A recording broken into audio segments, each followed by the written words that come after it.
நம்மாழ்வார் அருளிச் செய்த திருவாய்மொழி 3ஆம் பத்து 2ஆம் பதிகத்தின் 2ஆம் பாசுரத்தில் வன்மா வையமளந்த எம் வாமனா நின் பன்மா மாய பல்பிறவியில் படுகின்ற யான் தொன்மா வல்வினை தொடர்களை முதலறிந்து நின் மாதாள் சேர்ந்து நிற்பது எஞ்ஞான்று கொலோ என்று பாடுகிறார்.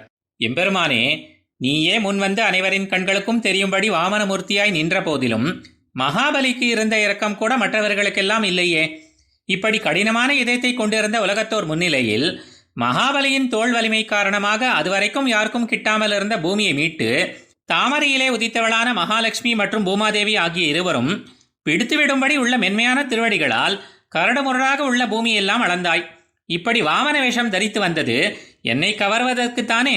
கீதையிலே நீ கூறிய வாக்கு என் விஷயத்திலே பலித்துவிட்டது.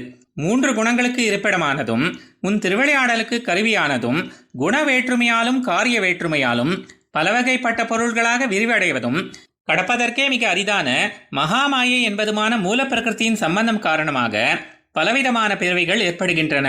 இப்படி சம்சார மார்க்கத்தில் மேன்மேலும் சென்றபடி உள்ள நான் எல்லையற்ற காலமாக ஒன்றோடொன்று பிணைக்கப்பட்டு விடுவித்துக் கொள்ள கடினமாக உள்ள என் எண்ணற்ற பாவங்களை அவற்றின் வாசனையுடன் போக்கி அடையப்பட வேண்டியவனாகிய உன்னுடைய மேன்மை பொருந்திய திருவடிகளை அடைந்து நிலை பெறுவது எந்த நாளிலோ என்று கூறுகிறார்.